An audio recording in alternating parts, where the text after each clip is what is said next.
하나님의 말씀 말라기 3장 2절입니다. 그의 임하는 날을 누가 능히 당하며 그의 나타나는 때에 누가 능히 서리요. 그는 금을 연단하는 자의 불과 표백하는 자의 잿물과 같을 것이라. 3절 그가 은을 연단하여 깨끗게 하는 자같이 앉아서 레위 자손을 깨끗게 하되 금, 은같이 그들을 연단하리니 그들이 의로운 제물을 나 여호와께 드릴 것이라. 주님의 은혜로 우리가 오늘 이 말씀을 연구할 제목은 그의 임하는 날에 누가 능히 서리요. 이것은 오늘 제목은 그렇지만 우리가 정말 중요한 주제 중에 하나가 또 영감의 글 가운데 이 주제는 계속 연구해야 할 주제 중 하나라고 이렇게 말씀을 하셨는데 오늘날 이 주제에 대해서 혼란하고 또 몰랐기 때문에 진리에 굳게 서지 못하고 이탈하는 일들이 우리가 종종 듣고 있는데요. 오늘날 우리는 어느 시대에 살고 있습니까? 우리가 살고 있는 시대가 과연 어떤 시대에 살고 있습니까? 물론 세상의 뉴스를 보면 참으로 무질서하고 혼란스럽고 어두운 세상에 살고 있습니다. 그런데 영감의 글에서 그렇게 우리가 사는 이 시대가 점점 더 무질서하고 혼란스럽고 더 어두워질 것인데요. 다른 곳에서는 이렇게도 말씀을 하셨습니다. 우리는 큰 대속제일에 살고 있다라고 이렇게 증언의 말씀에서 말씀을 하셨습니다. 우리는 큰 대속제일에 살고 있다. 하나님의 백성을 위하여 현재 하늘 성소에서 진행되고 있는 그리스도의 거룩한 사업은 우리의 끊임없는 연구가 되어야 한다고 이렇게 말씀하셨습니다. 그리고 이것은 우리 자녀들에게 가르쳐야 한다고 말씀하셨는데요. 우리는 표상적인 대속제일이 무엇을 의미했는지에 대하여 또한 하나님 앞에서 크게 회개하고 죄를 고백하는 특별한 기회가 되었다는 것을 우리 자녀들에게 가르쳐야 한다고 이렇게 말씀하셨습니다. 우리가 성경을 연구하는데 성경절을 잘못 이해하면 엄청난 결과를 빚는데요. 그가 내게 이르되 2300주야까지니 그때에 성소가 정결하게 함을 입으리라 하였느니라. 이 성경절이 정말 중요한 성경절인데 이 성경절에 대한 부분적인 오해가 있었기 때문에 이날 엄청난 실망을 하였습니다. 엄청난 실망을 당하였습니다. 그래서 2300주야가 무엇이고 성소가 정결케 함을 입는 것이 무엇인가, 우리가 이것에 대해서 계속 이것은 끊임없이 우리가 연구해야 할 주제라고 이렇게 영감의 글에서 말씀을 하시는데요. 이제 1844년 10월 22일 대실망이 있은지 오늘 우리가 사는 이 지금 현재까지 몇 년이 지났습니까? 이제 거의 174년이 지났습니다. 주님의 은혜로 이 다니엘서 8장 14절의 의미가 마지막 때에 사는 주님의 남은 자손에게 분명히 밝혀 놓으셨습니다. 우리가 이것을 이해하고 이 말씀에 따라서 주님의 재림을 준비하는 것은 주님의 자녀들의 특권입니다. 그런데 이 말씀은 조사 심판의 시작을 가리키는 말씀이고 또 이것에 관련하여서 마지막 때에 사는 이 세대 계시록 14장 7절의 말씀으로 주셨습니다. 그가 큰 음성으로 가로되 하나님을 두려워하며 그에게 영광을 돌리라. 이는 그의 심판하실 시간이 이르렀음이니 하늘과 땅과 바다와 물들의 근원을 만드신 이를 경배하라 하더라는 이 말씀들은 다 한결같이 조사 심판의 시작을 가리키는 말씀입니다. 또 그에 병행하여서 말라기 3장 1절의 이 말씀, 만군의 여호와가 이르노라. 보라, 내가 내 사자를 보내리니 그가 내 앞에서 길을 예비할 것이요, 또 너희의 구하는 바 주가 홀련히 그 전에 임하리니 곧 너희의 사모하는 바 언약의 사자가 임할 것이라고 말씀을 하셨습니다. 그래서 주님께서 지성소에 홀련히 임하였습니다. 이 지상에 그날 그 주님의 재림을 기다리는 그 사람들은 엄청난 실망 가운데 울고 있었지만, 하늘에서는 인간에게 그날에는 알려지지 않은 엄청난 사건이 일어났습니다. 바로 예수님께서 지성소로 옮기신 그분의 마지막 사업을 하시기 위해서 지성소로 옮기시는 그러한 대사건이 일어났습니다. 그것이 바로 하나님께서 주님의 섭리 가운데 그것을 나중에 계속 하나님의 말씀을 연구하는 백성들에게 보여주시기 위해서 이 지상에서는 그날을 주님의 재림을 기다리는 것으로 알고, 물론 대실망이었지만 나중에는 그것이 그들에게 확실히 밝혀진 성경절이었습니다. 그리스도께서는 임하셨다. 그러나 그들이 기대했던 바와 같이 지상에 임하신 것이 아니고 이미 모형으로 표상된 바와 같이 하늘에 있는 하나님의 성전에 지성소에 임하셨다고 이렇게 말씀을 하셨습니다. 말라기 선지자 역시 이 때의 오심에 대하여 다음과 같이 예언하였는데, 너희의 구하는 바 주가 홀련히 그 전에 임하리니 곧 너희의 사모하는 바 언약의 사자가 임할 것이라. 주님께서 성전에 들어가시는 일은 하나님의 백성에게 있어서도 갑작스럽고도 예기치 못한 사건이었죠. 그렇기 때문에 그 당시의 사람들은 이 사건을 놓고 주님의 재림의 사건으로 오해를 하고 실망을 하였던 것입니다. 그때에 우리의 대제사장께서는 하늘 천사들의 시의 아래 지성소에 들어가 하나님 앞에 서서 인류를 위한 마지막 봉사를 하시게 된다. 곧 주님께서 이때에 조사 심판을 하시고 속죄의 은사를 입을 자격이 있는 모든 사람들을 위하여 속죄 사업을 하시게 된다라고 말씀을 기록하셨습니다. 그런데 이렇게 조사 심판의 사업이 맞춰지게 될 때, 하늘에서 속죄 사업이 맞춰지고 각 사람의 하늘 들어갈 후보자들의 생애 가운데 그들의 품성을 자세히 살펴보는 또 결정들이, 그 사업이 맞춰지게 될 때 어떠한 문이 닫혀질까요? 문이 닫혀진다고 하였어요. 바로 그것은 마태복음 25장 10처녀의 비유 가운데서 우리가 볼 수 있는데요. 미련한 처녀와 또 슬기로운 처녀들의 그 차이, 등을 다 같이 가졌지만 기름들이 없지 않았습니까?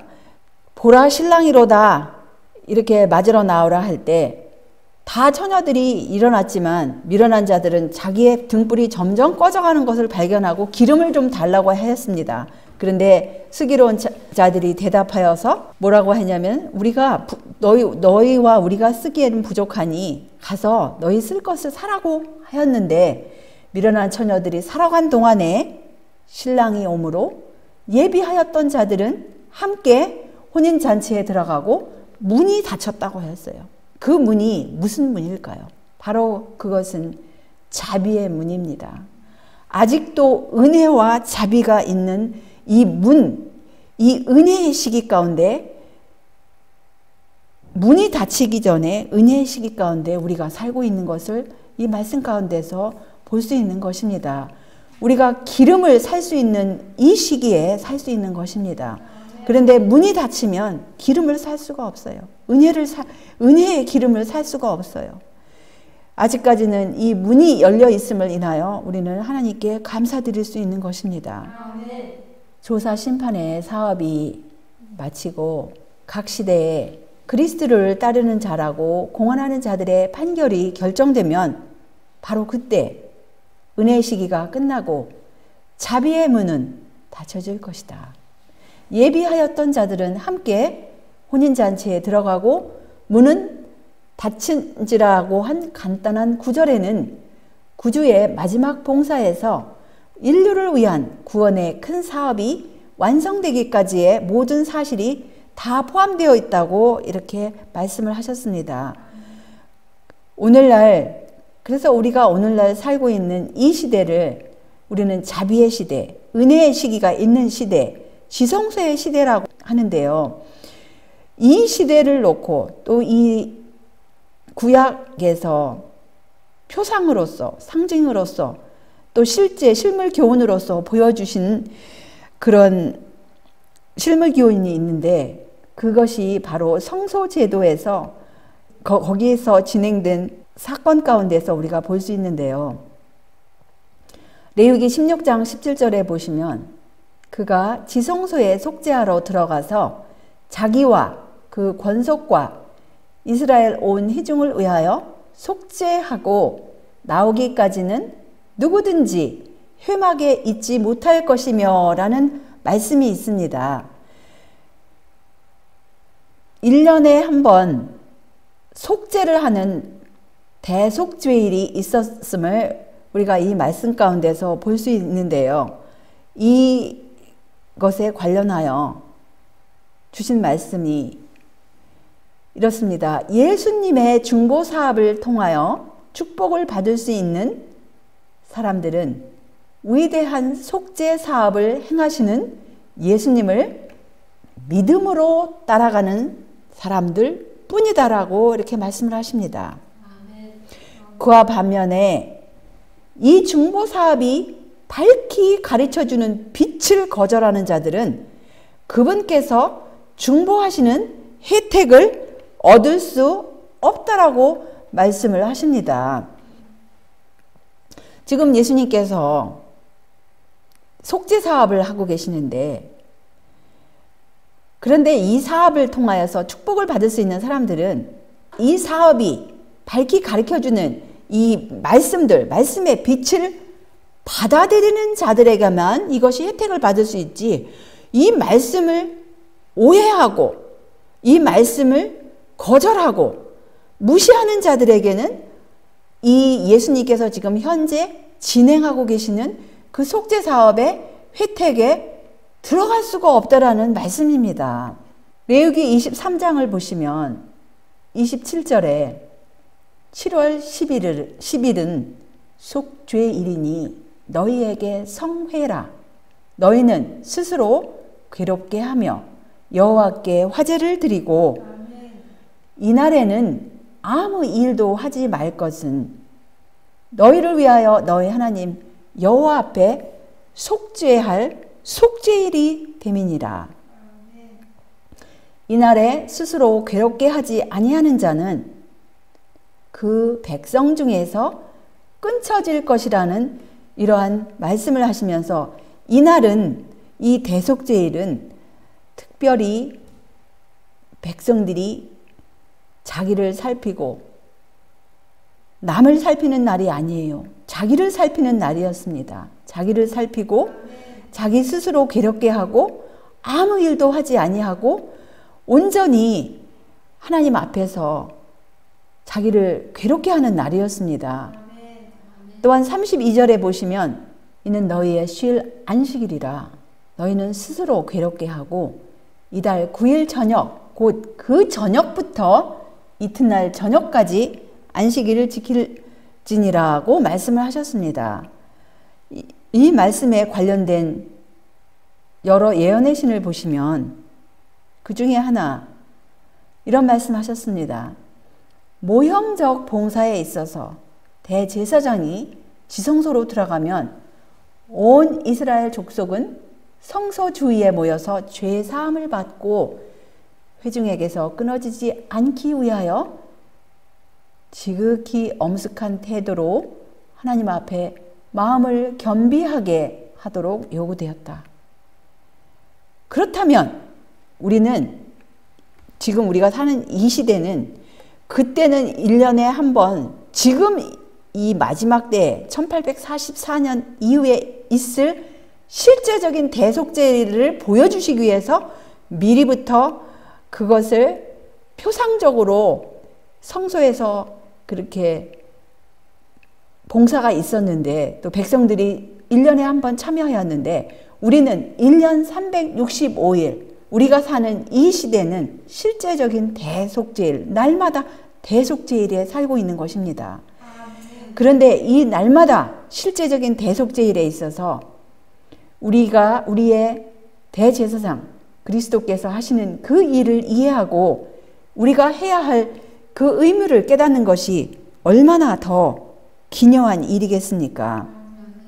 최후의 보상의 큰 날에 죽은 사람들이 자기 행위를 따라 책들에 기록된 대로 심판을 받을 것이라는 말씀이 계시록 20장 12절에 있지 않습니까? 그때에 그리스도의 속죄의 공로로 말미암아 회개한 모든 사람의 죄가 하늘책에서 도말된다고 이렇게 기록하였습니다.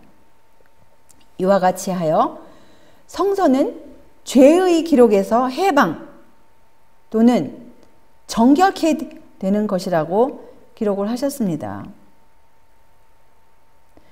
모형에 있어서 이 속죄의 대사업, 곧 죄를 도말하는 일은 대속죄일의 봉사, 곧 속죄 제물의 피의 공로로 말미암아 성소를 더럽혀 왔었던 죄를 제거함으로써 성취된 성소의 정결로 예표되었다고 이렇게 말씀을 하십니다.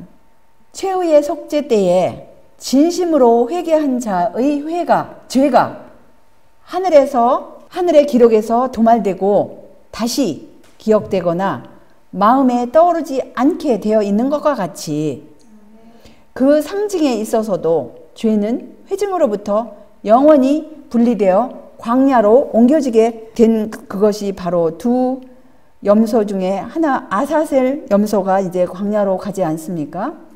1844년에 우리의 대제사장 그리스도께서는 조사 심판을 하시기 위해서 하늘 지성소에 들어가셨다고 이렇게 말씀하십니다. 죽은 의인들의 생애들이 하나님 앞에서 조사를 받아오고 있는 중이다. 그 일이 끝나면 이제 죽은 자에서 누구에게로 옮기는 거예요? 살아있는 자를 위한 심판이 선고될 것이다. 그렇다면 이렇게 엄숙한 순간들이 얼마나 소중하고 또 얼마나 중대하겠습니까? 오늘날 우리는 대속죄일에 살고 있다. 표상적 의식에서 대제사장이 이스라엘의 백성을 위하여 속죄의 봉사를 하는 동안 모든 사람은 다 하나님 앞에 죄를 회개하고 겸손한 태도로서 그들의 심령을 괴롭게 해야 했다. 그렇게 하지 아니하는 자는 백성 중에서 끊어질 것이라고 이렇게 기록을 하셨습니다. 그와 같이 자기 이름이 생명책에서 도말되기를 원치 아니하는 모든 사람은 그들의 은혜의 시기가 얼마 남지 아니한 오늘날 죄를 슬퍼하고 진정으로 회개함으로 하나님 앞에서 그들의 심령을 괴롭게 해야 한다. 그들은 심각하고 철저하게 마음을 살펴야 한다. 죄가 무엇일까요? 죄는 불법이라고 하였어요. 불법은 무슨 법을 깨뜨렸다라는 것입니까? 하나님의 계명을 깨뜨린 것이 바로 죄이고 불법입니다. 그래서 그동안에 하나님의 십계명의 그 사항들 가운데서 원칙에서 빗나간 모든 빗나간 생각과 또 감정과 그 말과 행동, 이 모든 것을 슬퍼하고 진정으로 회개하고 또 진정으로 그 말씀으로 계명으로 예수님의 보혈을 힘입어서 돌아와서 순종해야 할 시기가 바로 오늘날 대속제일에 우리가 해야 할 사업임을 여기서 이렇게 말씀을 하십니다. 또한 다른 증언의 말씀에서 이렇게 말씀하셨어요. 우리는 원형적인 대속제일에 살고 있다. 우리는 개인적으로 하나님을 찾아야 한다. 이것은 개인적인 과업이다. 우리는 하나님께로 가까이 가야 한다. 그리고 이 시대를 위한 진리를 잘못 나타낼 수 있는 것은 어떤 것도 우리의 노력에 개입되게 해서는 안 된다. 각 사람은 형제의 죄가 아니고 자기 자신의 죄를 고백해야 한다고 말씀하셨습니다. 그때 예수께서 피를 흘리셨으며 그 피를 가지고 친히 하늘 성소에서 들으신 것이다. 제사장이 1년에 한 번씩 지성소에 들어가 지상 성소를 정결케 한 것 같이 예수께서 1844년 다니엘 8장 2300주야의 예언이 마칠 때 그분의 중보를 통하여 은혜를 입을 수 있는 모든 사람을 위하여 마지막 속죄를 하시고 하늘 성소를 정결케 하시기 위하여 하늘 성소에 들어가셨다고, 지성소에 들어가셨다고 이렇게 말씀을 하셨습니다. 그런데 1844년에 왜 주님을 맞이할 준비가 되지 않았을까요? 몇 가지 이유가 있는데 그 중에 하나가 바로 이런 이유였습니다. 그러나 백성들은 아직도 그들의 주님을 맞이할 준비가 되어 있지 않았다. 그들에게는 아직도 이루어야 할 준비의 과업이 남아 있었다. 그들은 그들의 마음을 하늘에 있는 하나님의 성전으로 향하게 하는 빛을 받아야 할 것이었다. 그리고 그들이 믿음으로 거기서 봉사하시는 대제사장을 따라가므로 그들에게는 새로운 의무가 밝혀질 것이었다. 또한 교회는 또 하나의 다른 경고의 기별과 교훈을 받아야 할 것이라고 이렇게 기록되어 있는데, 이 1844년에 참여하였던 그 당시에 그 재림 운동에 참여하였던 신자들은 하나님의 성전에 관련된 그 향하게 하는 빛을 받지를 못하고, 우리가 하나님께 향한 의무가 어디에 밝혀져 있습니까? 하나님의 계명이 기록되어 있는데요. 그 당시에 사람들은 하나님의 십계명의 그 조목조목 사항들을 오해하는 부분들이 있었습니다. 그래서 이들이 아직도 주님을 맞이할 준비가 되어지 않았고, 또 다른 하나의 경고의 기별이 무엇입니까? 셋째 천사의 기별의 그 내용들, 그들에게는 밝혀지지 않은 상태였습니다. 하늘 성소에서 그리스도의 중보 사업이 그치게 될 때 세상에 살아있는 사람들은 거룩하신 하나님 앞에서 중보자가 없이 서야 해요.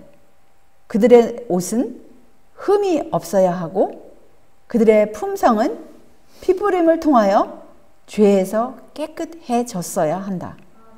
그들은 하나님의 은혜와 그들 자신의 꾸준한 노력으로 말미암아 악과의 투쟁에 있어서 승리자가 되어야 한다고 분명히 기록되어 있습니다. 많은 기독교인들은 하나님의 은혜로만 자신의 노력이 없이는 구원이 이른다고 이렇게 오해들을 하고 있는데요.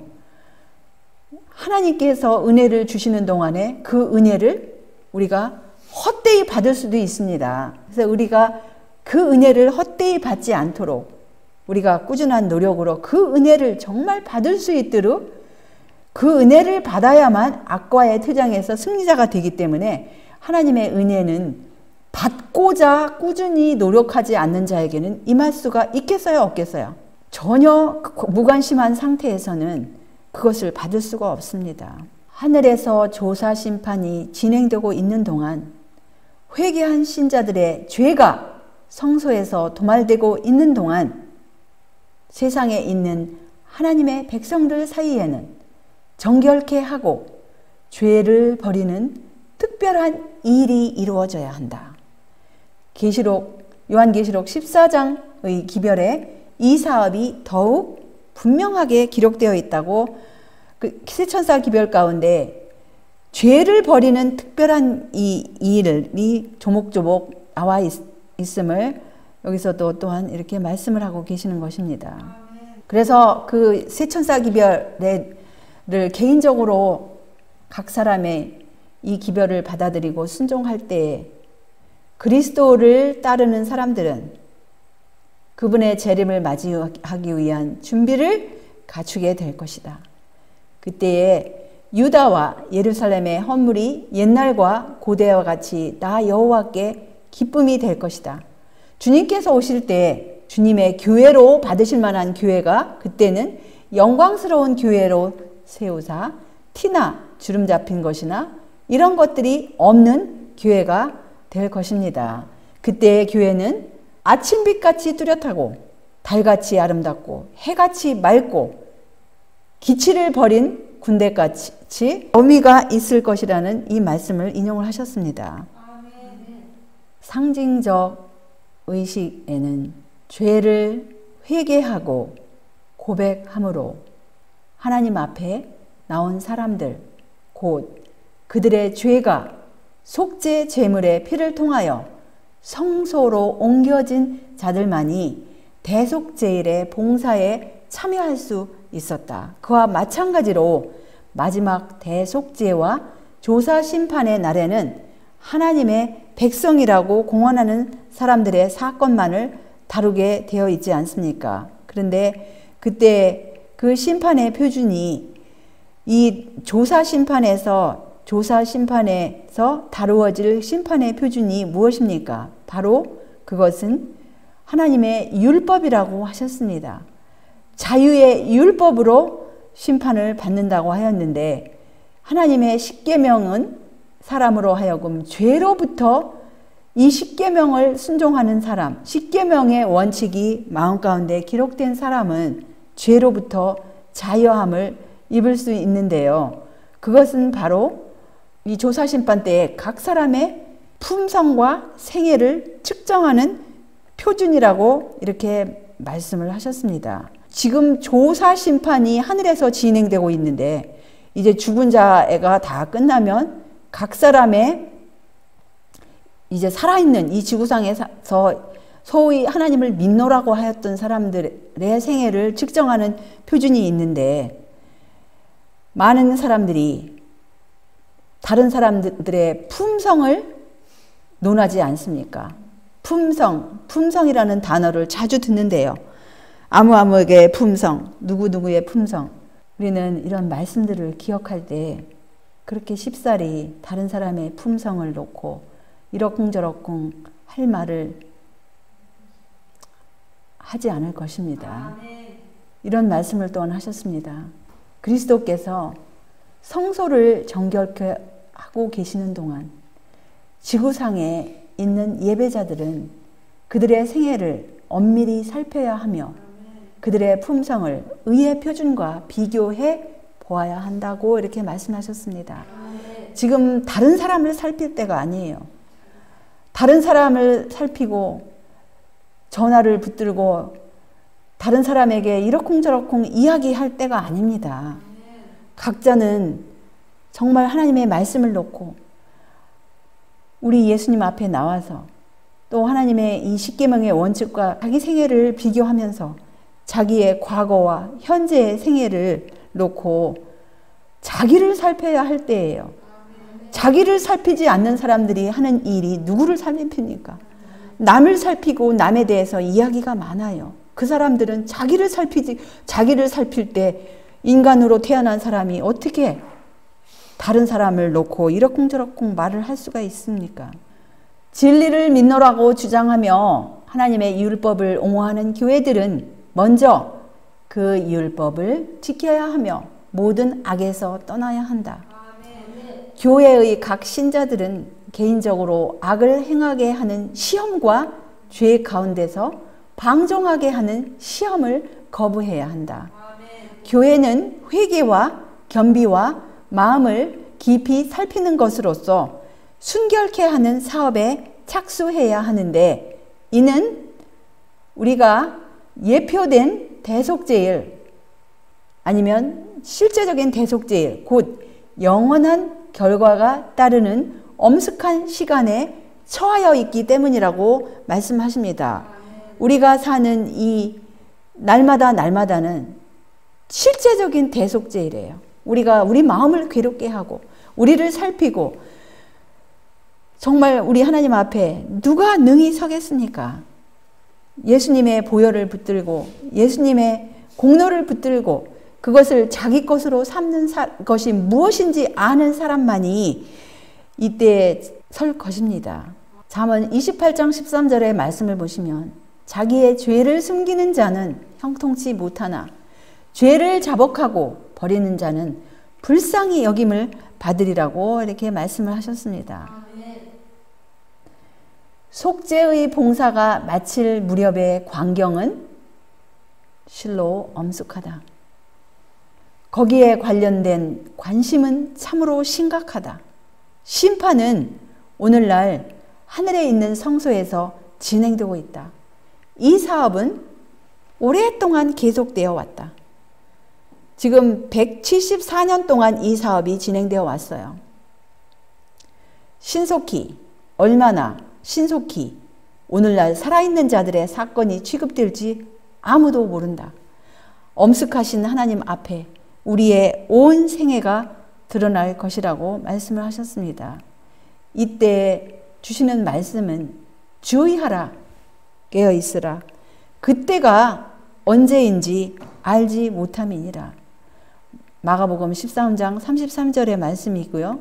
또한 계시록 3장 3절에 보시면, 그러므로 네가 어떻게 받았으며 어떻게 들었는지 생각하고 지키어 회개하라. 만일 일깨지 아니하면 내가 도적같이 이르짖니 어느 시에 내게 임할는지 내가 알지 못하리라. 그래서 조사심판이 마치게 되면 모든 사람의 운명은 생사간에 결정될 것입니다. 은혜의 시기가 언제 맞춰져요? 그리스도께서 하늘 구름을 타고 재림하시기 조금 전에 맞춰진다고 기록을 하셨습니다. 그때에는 이제 은혜의 시기가 맞춰지면 불의를 하는 자는 그대로 불의를 하고, 더러운 자는 그대로 더럽고, 의로운 자는 그대로 의를 행하고, 거룩한 자는 그대로 거룩되게 하라. 보라, 내가 속히 오리니 내가 줄 상이 내게 있어 각 사람에게 그의 일한 대로 갚아주리라고 이렇게 말씀을 하셨습니다. 의인과 악인은 그들의 생활 상태 그대로 여전히 세상에 살면서 하늘 성소에서 철회할 수 없는 마지막 결정이 내린 것도 모르고 밭 갈고 집 짓고 먹고 마시고 또 시집가고 장가가고 할 것입니다. 노아의 때와 같이 인자의 임함도 그러하리라. 홍수전에 노아가 방주에 들어가던 날까지 사람들이 먹고 마시고 장가들고 시집가고 있으면서 홍수가 나서 저희를 다 멸하기까지 깨닫지 못하였으니 인자의 임함도 이와 같으리라고 이렇게 분명히 말씀하셨습니다. 오늘날 온 세상이 너무도 무질서하고 너무도 혼란스럽고 너무도 호랑방탕한 이때에 주님의 자녀들은 어떻게 하겠습니까? 홍수전에 노아가 방주에 들어간 후 하나님께서는 그를 배 안에 두고 경건치 못한 자들은 배 밖에 두신 채 문을 닫으셨다. 이제 자비의 문이 딱 닫힌 거예요. 7일 동안 사람들은 그들의 운명이 결정된 것을 모르고 경솔하고 쾌락을 사랑하는 생활을 계속하였다. 그들은 또한 임박한 심판에 관한 경고를 조롱하였다고 하였어요. 각 사람의 운명이 결정되고 범죄한 인류에 대한 은혜의 초청이 철회되는 마지막 시간은 밤중에 도둑이 오는 것처럼 가만히 눈에 띄지 않게 올 것이다라고 이렇게 기록을 하셨습니다. 그래서 깨어있기를 소홀히 하고 세상의 매력을 향하여 마음을 돌리는 자들의 상태가 얼마나 위험하겠습니까? 참으로 위험하다고 했어요. 사업가는 주로 무엇을 원해요? 이득. 그것에 마음을 빼앗기고, 향락을 즐기는 자가 방종을 구하고, 유행을 따르는 자가 자기 몸을 단장하기에 겨를이 없을 바로 그때에 온 세상의 심판관 되신 예수님께서 어떤 선고를 내리겠습니까? 저울에 달려서 부족함이 되었다라고 선고하실 것이라고 이렇게 두려운 말씀을 기록하셨습니다. 바로 이때에 이런 심각한 말씀을 주신 이때 우리의 태도가 어떻게 되어야 되겠습니까? 우리는 정말 이 실제적인 대속죄일에 살고 있는 우리들이 어떠한 태도로 매일매일 살아가야 할지를 정말 주님의 영으로 깨우침을 받아야 되지 않겠습니까? 그러므로 깨어있으라. 집 주인이 언제 울는지, 혹 저물 때에 일는지, 밤중에 일는지, 닭 울 때에 일는지, 새벽에 일는지 너희가 알지 못함이라. 그가 홀연히 와서 너희 자는 것을 보지 않도록 하라. 혹시 주님의 자녀들이 어떤 이유로든지 잠이 들어있다면 그것은 이 시대를 깨닫지 못하는 무서운 잠일 것입니다. 정말 이 시대를 깨우치려면 우리를 깨우는 이러한 말씀들, 이 말씀들에 깨어 있어서 이 말씀들에 준하여서 우리는 각자 그 준비를 해야 될 것입니다. 깨어 있으라. 내가 너희에게 하는 이 말이 모든 사람에게 하는 말이니라. 이렇게 말씀을 하셨습니다. 주님께서 주신 이 간곡한 이 말씀을 우리 것으로 받아들이고 우리 주님께서 우리의 자는 모습, 물론 밤에는 우리 몸이 필요한 만큼 자야 되겠지만 우리가 이 세상에 잠들어서, 쾌락에 잠들어서, 유행에 잠들어서, 아니면 어떤 세상 사업에 잠들어서 주님께서 홀연히 우리에게 임하는 그러한 슬픈 일이 일어나지 않도록 항상 말씀으로 깨어있고 주의 성령으로 깨어있고 쉬지 말고 기도함으로써 정말 주님의 자녀, 착하고 충성된 그러한 모두가 되시기를 바라면서 말씀을 여기서 줄이겠습니다. 아멘. 다 같이 기도하시겠습니다. 하늘에 계신 우리들의 아버지, 우리 주님의 은혜 참으로 감사와 찬양을 올리옵나이다. 오늘 말씀을 통하여서 오늘날 우리가 사는 이 시대가 주님을 믿노라 하는 자녀들에게 또한 주님을 모르는 사람들에게 얼마나 심각하고 중대한 시기인지를 다시 한번 상고할 수 있도록 은혜를 베푸셔서 참으로 감사합니다. 주님, 우리가 오늘 받은 이 말씀은 계속하여 우리가 연구할 주제 중에 하나라고 이렇게 말씀을 하셨습니다. 주님, 1844년에 그 당시에 주님의 재림인 줄 알고 그렇게 열렬히 기도하였던, 또 고대하였던 그 백성들에게 엄청난 실망을 안겨준 그 날에 바로 하늘에서는 홀연히 우리 구세주 예수님께서 대제사장으로서 성소에서 하늘 지성소로 옮기는 그러한 큰 사건이 일어났습니다. 그 이후에 지금 오늘날 우리가 살고 있는 이 시간까지 174년이라는 이런 시간이 흐르면서 그동안 주님을 믿노라 하는 사람들의 생애가 하나하나 조사되면서 하나님의 나라의 그 의로운 법에 일치되지 않나 또 일치되나 이것을 조사하는 이러한 일들이 진행되었는데 이제 곧 얼마나 곧 살아있는 자녀들에게 옮겨질지 모르는 이때에 우리가 옛날 구약시대 그 대속제일 1년에 한 번 그날에 주님의 자녀들이 각자의 마음을 살피고 괴롭게 하고 그날을 그렇게 엄숙하게 보낸 것처럼 우리가 날마다 깨어 있으라고 주님의 말씀 가운데서 이렇게 권면을 주셨습니다. 주여, 우리가 날마다 깨어 있어 다른 사람을 살피지 아니하고 자기 자신을 살피면서 우리 자신을 괴롭게 하면서 주님의 그 의로운 거룩한 법, 주님의 나라의 법에 우리 생애가 일치하는 그러한 생애로 꼴지음을 받을 수 있도록 날마다 허락하시는 주님의 은혜를 헛되이 받지 아니하고 그 은혜를 다 감당하여서 우리의 등불에 은혜의 기름이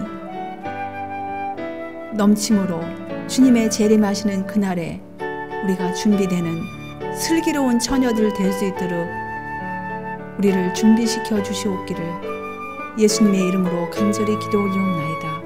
아멘.